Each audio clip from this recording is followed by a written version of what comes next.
22 तारिख नारायण बारी प्रकाश कर आड़ीपड़ा ग्राम वाला मत बासंद रखिंट मो पिला को स्कूल को जावाई प्रधान शिक्षक मना कर दुकान बाड़ी बंद कर नलकूप पोखरी नदी बंद कर आम कौन प्रकार यार बासंद करूँ तार कौन मौलिक अधिकार वंचित करूँ एसपी भेटार कारण कौन से लोक आज को प्राय 12-14 वर्ष है गाँव कौन मांगलिक अनुष्ठान जानी यात्रा बेठी काट पर्वपर्वाणी रे चांदा फेदा दौनी गाँव को सदा बेखाती मनोवृत्ति रखुंट एभलिया गाँव को द्वारस्थ कर मसे 2 मास तले गाँव 12 जन लोक ना मकदमा रुजु कर विभिन्न प्रकार सब अवस्था करापर आम गाँव वाला समस्त मेल हो एसपी पाखु जाइलु कलेक्टर पाखु जाइलु गुहारी शुणु गुहारी शुणा कलेक्टर महोदय एसपी महोदय आमको कहले जाओ मु तहसिलदार आउ नुआगाँ थाना एआईसी की निर्देश करुच्ची से तुम अभियोग शुणाणी करी कि आम गत 26 तारिख में नुआगाँ थाना द्वारस्थ होता आम गाँव वाला समस्ते नारायण बारिक आसिले तेणुक मु चाहूँगी गाँव में केमती शांति प्रतिष्ठा रहिबो प्रशासन को मोर बहुत अनुरोध आमको शांति प्रतिष्ठा करी शांति बसवास करने को देले आम बहुत भल हबू आउ जदि आम कम अवहेला हुए आम आगामी भविष्य में निश्चित राजरास्ता को ओह्लई रास्ता अवरोध करूँ संपूर्ण मिथ्या आम कौन कम अवरोध करना जदि अवरोध करूँ आज को प्राय 12-14 वर्ष है जड़े लोक गाँव को बेकार धरिकी एकाकी चलू था ना गाँव दुकान बाड़ सौदा सरुला राजरास्ता नदी नल कूप पोखरी सब रास्ता जाऊला लोक मागी जाए हल फल नहीं चाष जमी से उठा करूला कि तार सी गोटे खल प्रकृति लोक खाली लोक हुस्कई केस बास कर कोर्टर द्वारस्थ हेले सी किसी पैसा रोजगार कर मोटा अंक तार यहाँ केवल व्यवसाय जिला प्रशासन पाखे आम दाबी करुचु जे गाँव आम शांति प्रतिष्ठा करी आम शांति चलू आमको उचित न्याय मिलू आम कि शांति बसवास करी गरीब निरीह लोक शांति रहू एति मोर प्रशासन को अनुरोध ये जो नारायण बारिक है खल प्रकृतिर लोक खाली लोक मिछ खच बतेवा आउ केस करवा थाना फाणी दौड़ेवा पैसा रोजगार करवा आउ पैसा से चले चाष जमी बोले आगे सी जन चाषी नुहे सी केवल राति पाइले कोर्ट को जी लोक दौड़े लोक पैसा ठकिकी ने से पैसा से लोक पैसा से चलुँच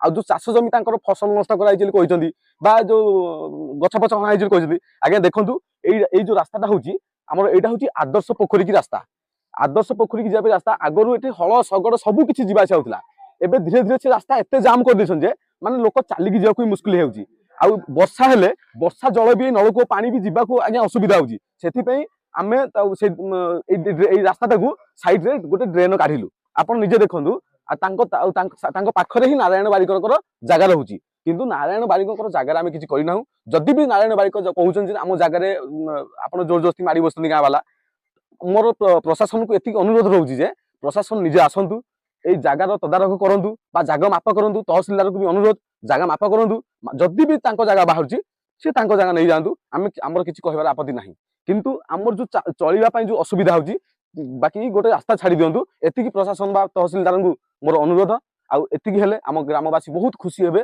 आर यूनिटी बहुत भल अच्छी से लोक आज्ञा क्या मानिया वाला लोक नुहे सी आपण जिते जहाँ कहीदे सी जमा कौन कथा क्या कथा खातिर करेंगे ना आउ लक्ष्य है लोक मान माने हंत थाना फांडी कचेरी दौड़ेवा हईराण हरकत करवा माने एमती करैले गाँटा धीरे धीरे भांगी फाट सृष्टि हो सुविधा हो किंतु आमे आज्ञा सत कहूँ आमे बंची पर्यंत यह केबे करने दबू ना प्रशासन पाखे आमर दाबी अच्छे आज्ञा से जो मिथ्यार केस आम ना लगे ग्रामर 12-20 जन ना मिथ्या केस लगे से केस को तहसिलदार जिलापाल को अनुरोध आसी यार तदारख कर सत्यासत जानी आमको ये केस रु मुकलांतु निहाती भाव आज्ञा जदि जिला प्रशासन कि जिलापाल कि तहसिलदार ये विषय जदि कौन स्टेप न नियंती तुरंत स्टेप न नहीं समाधान आम न करती आगामी दिन में निहाती भाव में आम रास्ता रोक करूँ नचेत ता ऊपर को जहाँ हम से भी करूँ व्यक्ति गोष्ठी एवं एमानकर प्ररोचन यार कारण 2-3 मास पूर्वर मुग बिलरे कृष्ण सेठी आम गाँव हल नबार मु देखिली आम बिलरे तो ताकू बारण कली से दिन सी गोष्ठी भितर ମୋ ବିରୁଦ୍ଧରେ ସେ କନ୍ଦଳ ସୃଷ୍ଟି କରିଛି। ସେ କନ୍ଦଳ ଧୀରେ ଧୀରେ ବଡ଼ ରୂପରେଖା ଆଡ଼କୁ ଯାଇଛି, ଯାହାକି ଆଜିର ଅବସ୍ଥା ଏଇଆ। ଇଏ ମୁଁ ଗାଁରୁ ବାସନ୍ଦ ହୋଇନାହିଁ। ଗାଁର ଯେଉଁ 160-170 ଘର ଅଛନ୍ତି ସିଏ ଗୋଟେ ଭାଗ ଅଛନ୍ତି, ସିଏ ଗୋଟେ ଦଳ, ଇଏ ଗୋଟେ ଗୋଷ୍ଠୀ, ଇଏ ନିଜକୁ ନିଜେ ଗାଁ ବୋଲି ପରିଚୟ ଦେଉଛନ୍ତି। ଇଏ ଗାଁ ନୁହନ୍ତି। ଯେଉଁ ଗାଁରୁ ଗାଁ ଛାଡ଼ିଛି ତ ଏ ବାବଦରେ ଏସ୍ପି କଲେକ୍ଟର ବହୁତ ଥର ମୁଁ ଗ୍ରିଭାନ୍ସ ଦେଇଛି ଏବଂ ତା'ର ଡିରେକ୍ସନ୍ ବି ସବୁ ଆଇଆଇସିଙ୍କ ପାଖକୁ ଯାଇଛି।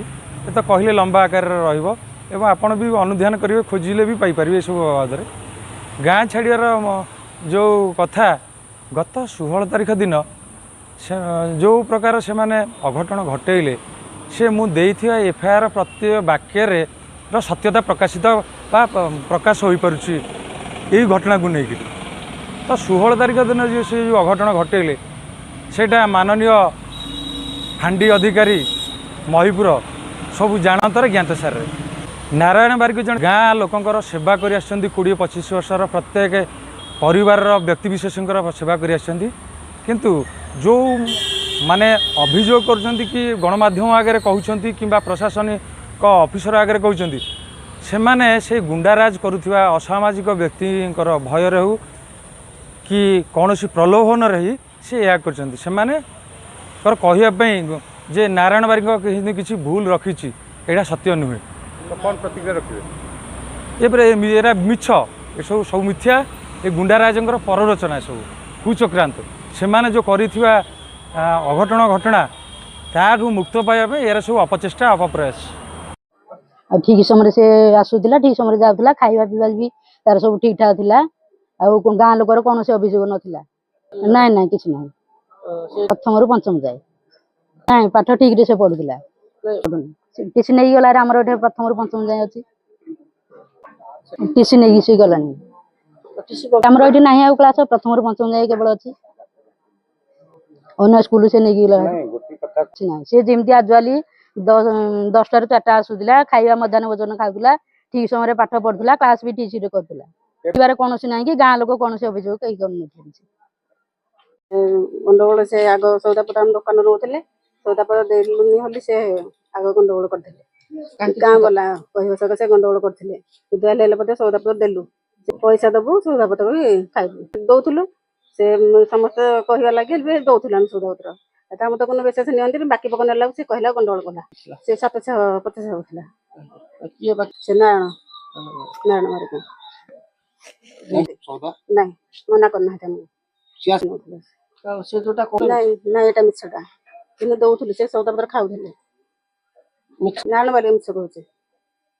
ସେ ତ ଆଗରୁ 25 ବର୍ଷ ହେଲା ଆମ ସାଙ୍ଗେ ଚଳୁନଥିଲା। ଆଉ ସେ ଗାଁରେ ବି କାହା ସାଙ୍ଗରେ ମିଶାମିଶି ସେ କିଛି ଦଉନଥିଲା ଗାଁକୁ ମଧ୍ୟ।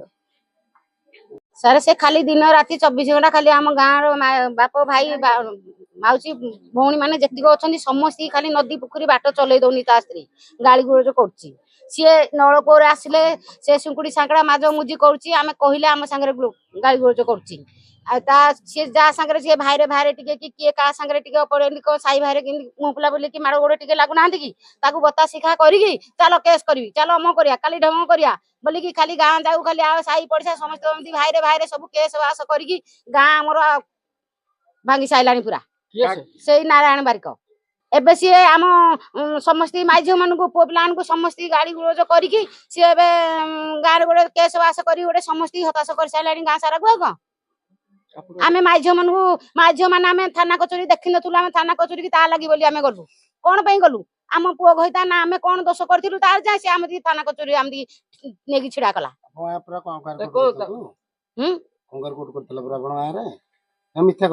ଏଇଟା ମିଥ୍ୟା ବିଲକୁଲ। ତାର ଯେତିକ କଥା କହୁଛି ସବୁ ମିଛ, ଗୋଟେ ହେଲେ କଥା ତାର ସତ ନାହିଁ। କିଛି ନାହିଁ, କିଛି ନାହିଁ, ନିଆଁ ପାଣି କିଛି ନାହିଁ, ଏରା ସବୁ ମିଛ କଥା କହୁଛି।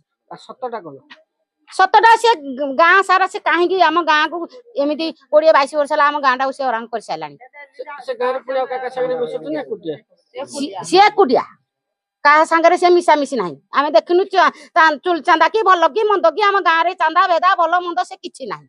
ସେ ତାସିରେ ଏକୁଟିଆ ଆକା ସେଇ ନାରାୟଣ ବାରିକ। ଏବେ କଣ ଚାହୁଁଛନ୍ତି? କଣ ଚାହୁଁଛୁ କଣ? ଏବେ ଆମ ଗାଁ କେମିତି ସୁରକ୍ଷିତ ରହିବ? ଆମେ ଏବେ ମାଇ ଝିଅ ମାନେ ଥାନା କଚୁରୀରେ ଛିଡା ହେଇଛୁ, ଆମେ କି ସେଇଠୁ ଉଦ୍ଧାର ହେଇକି ଆସିବୁ? ସେ ଗାଁଟା ଯାକ ସମସ୍ତଙ୍କର କଥା ମିଛ, ତା କଥାଟା ସତ କି କୁହ ମତେ? ସେଇ ମିଛରେ ସବୁ ଭାସୁଛି, ସେ ସବୁ ପ୍ରତ୍ୟେକ କଥା ସେ ମିଛ ସ୍ୱାମୀ ସ୍ତ୍ରୀ ଯାହା ଖାଲି କରୁଛନ୍ତି। ଘଟଣା କରିବାର କାରଣ ସେ ଘଟଣା କରିବାର ଆମେ ସିଏ ତ ଏତେ ବର୍ଷ ହେଲା ରହିଛି, ଆଉ ଘଟଣା କଣ? ସେ ତ ଚାଲିଲେ ଗାଳି କଲା, ବୁଲିଲେ ଗାଳି କଲା, ଏମିତି ଗାଳି ରୋଜ କରିକି ସେ ରହିଛି। ଆଉ ତାକୁ ଆମେ ତା ଗାଳିକି ମୁଣ୍ଡିଆ ମାରିକି ନଦୀ ପୋଖରୀ ସେ ଏମିତି ଦେଖେଇ ଗାଳି କରୁଛୁ, ଆମେ ଏମିତି ନିରବରେ ଘରକୁ ଆସୁଛୁ। ହଁ ହଁ, ବିନା କାରଣରେ। ସେ ବିନା କାରଣରେ, କାରଣ କିଛି ନାହିଁ ଜାଣିଲ, ବିନା କାରଣରେ। କାରଣ ତାର ଟୋଟାଲ ନାହିଁ। ତାକୁ ପଚାରିବ ଯେ ତୋ ସାଙ୍ଗରେ କିଏ ଝଗଡା ଝାଟି ଲାଗିଛି, ତୁ ଯୋଉ ଏଇ ଗାଁ ଟାକୁ ଏମିତି କରୁଛୁ କି ମାଇ ଝିଅ ମାନଙ୍କୁ, ତୋ ସ୍ତ୍ରୀ ଯୋଉ ଦିନ ରାତି 24 ଘଣ୍ଟା ବୁଲିଲେ କାଟିଲା, ଚାଲିଲେ କାଟିଲା, କଣ ପାଇଁ ସେ କାଟୁଛି? ତାକୁ ଆମେ ଗାଳି ନା କଳି ନା ତା ସାଙ୍ଗରେ ଝଗଡା ନା ଝାଟି ନା କଣ ନାଗିଛୁ? ସିଏ ଏବେ ସେଇଠି ଯାଇଛି ତା ଶ୍ୱଶୁର ଘରଠି। ଆପଣ ଦେଖିଲ ନା ତା ଘର କଣ ଭାଙ୍ଗିଛି କି କଣ ହେଇଛି? ହଁ, ତମେ ଏଇଠୁ ସତ ଭାବିକି ଦେଖିକି ଯାଅ, ତମେ ନିଜ ଆଖିରେ ତ ତମେ ଦେଖିଲ, ତମେ ନିଜେ ଦେଖିକି ଯାଅ ତା ଘର ଭାଙ୍ଗିଛି କି ତାର କିଏ କଣ କ୍ଷତି କରିଛି ନା କଣ ହେଇଛି। ସିଏ କହିଲେ କଣ, ଜଣେ ମଣିଷ କହିଦେଲା ବୋଲି ଆମ ଗାଁରେ 108 ଘର ଆମେ କଣ ସମସ୍ତେ ମିଛ କହିଦେଲେ କି? ତମେ ତ ନିଜେ ଆଖିରେ ଦେଖୁଛ ନା ତା ଘର କଣ ହେଇଛି। ତା ଧାନ ପଡିଛନ୍ତି କି ତା ଘର ପଡିଛନ୍ତି କି କଣ ହେଇଛି? ଆସିବେ କଲେକ୍ଟର ଦେଖି।